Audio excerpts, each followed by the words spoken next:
तो हाय दोस्तों, स्वागत है आपको हमारे यूट्यूब चैनल फिजियो मेडिकल में। तो आज हम बात करने वाले हैं बोन के बारे में।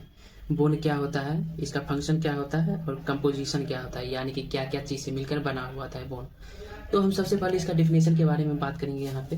तो देख सकते हैं यहाँ पे, bone is a hard connective tissue that provide the structure of our body. Bone एक प्रकार का कनेक्टिव टिश्यू है। तो कनेक्टिव टिश्यू में भी आप लोग पढ़े होंगे, टू टाइप का कनेक्टिव टिश्यू होता है, एक डेंस कनेक्टिव टिश्यू होता है और एक हार्ड कनेक्टिव टिश्यू होता है। तो बोन एक प्रकार का हार्ड कनेक्टिव टिश्यू होता है जो कि प्रोवाइड करता है बॉडी का structure. Adult human skeleton is made up of 206 bones, यानी कि एडल्ट ह्यूमन का स्केलेटन 206 बोन्स से मिलकर बना हुआ होता है। तो हमने डेफिनेशन के बारे में देख लिया बोन क्या होता है। उसके बाद हम इसके फंक्शन के बारे में बात करेंगे, बोन का क्या फंक्शन होता है। Provide body framework, bone provide करता है बॉडी का फ्रेमवर्क या फिर स्ट्रक्चर भी लिख सकते हैं यहाँ पे। Provide movement by help to joint, bone joint के मूवमेंट में हेल्प करता है, तो वही लिखा हुआ है यहाँ पे, provide movement by help to joint. Attachment to tendon and muscles, bone attachment रहता है टेंडन और मसल्स से। प्रोटेक्शन वाइटल ऑर्गेन, और बोन प्रोटेक्शन करता है वाइटल ऑर्गेन को, जैसे कि ब्रेन को प्रोटेक्ट करता है स्कल। उसके बाद आपका हो गया हार्ट और लंग्स को प्रोटेक्ट करता है रिब्स। हार्ट और लंग्स के ऊपर में रिब्स पाया जाता है, तो रिब्स प्रोटेक्ट करता है ये दोनों को। फैट स्टोरेज, बोन फैट को स्टोरेज करता है, और ये yellow bone marrow fat storage करता है, यानी कि फैट स्टोरेज का काम येलो बोन मैरो में होता है। मिनरल स्टोरेज, मिनरल्स स्टोरेज जैसे कैल्शियम हो गया, फास्फोरस हो गया, ये सब मिनरल्स हुआ, इसका स्टोरेज करता है बोन। ब्लड सेल फॉर्मेशन, जिसे हम होम्योपोइसिस भी कहते हैं, और ये रेड बोन मैरो प्रोड्यूस में क्या क्या प्रोड्यूस होता है तो वो उसका हम बात करेंगे। उसमें RBC red blood cells, WBC यानी कि white blood cells and platelets होता है। बात करेंगे बोन के कंपोजिशन का, बोन का क्या कंपोजिशन होता है, यानी कि क्या क्या चीज़ से मिलकर बना हुआ होता है बोन। तो हम बात करने वाले हैं composition of bone. Two type का कंपोजिशन होगा इसमें, एक होगा एक्स्ट्रा सेलुलर मैट्रिक्स ईसीएम और एक होगा bone cells. Extra cellular matrix भी टू टाइप का होगा, एक ऑर्गेनिक होगा एक इनऑर्गेनिक होगा। तो ऑर्गेनिक में बात करेंगे हम, ऑर्गेनिक में हो जाएगा आपका एक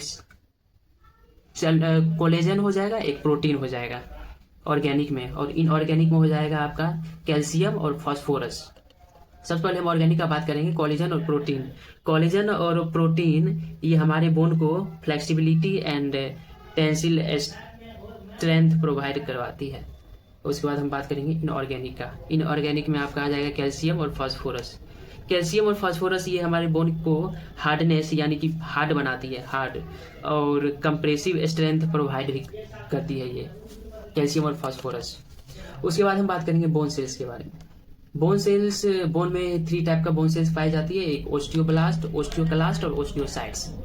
तो अब हम सबसे पहले बात करेंगे ओस्टियोब्लास्ट के बारे में। Osteoblast formation of bone and repair old bone, यह न्यू बोन का फॉर्मेशन भी करता है और ओल्ड बोन का रिपेयर करता है।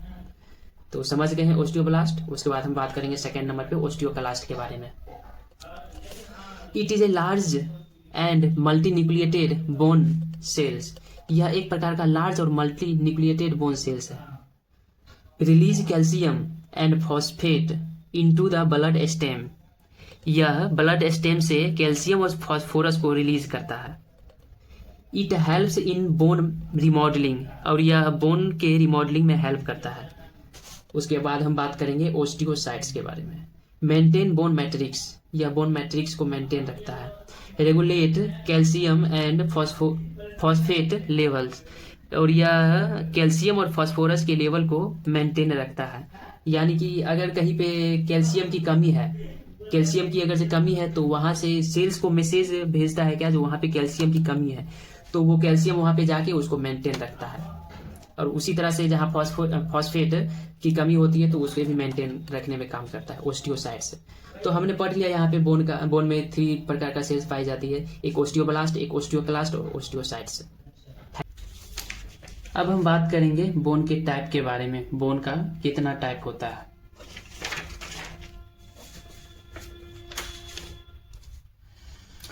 देख सकते हैं बोन का type of bone on the basis of their shape, यानी कि बोन के शेप के आधार पर बोन के कितने टाइप्स होते हैं उसके बारे में हम बात करेंगे। It is divided into 5 types, यानी कि बोन के शेप के आधार पर, शेप यानी कि आकार, बोन के आकार के आधार पर उसे 5 टाइप से में डिवाइड किया गया है। सबसे पहले देखेंगे लॉन्ग बोन, उसके बाद शॉर्ट बोन, उसके बाद फ्लैट बोन, इरेगुलर बोन और सिसेमॉइड बोन। 5 टाइप्स होते हैं बोन के, जो कि उनके शेप के आधार पर डिवाइड किया गया है। तो आज हम लोगों ने ये सारा का सारा टॉपिक क्लियर कर लिया। आई होप कि आप लोग को ये वीडियो अच्छा लगा होगा। अगर अच्छा लगा हो तो लाइक और सब्सक्राइब जरूर कीजिएगा। Thank you.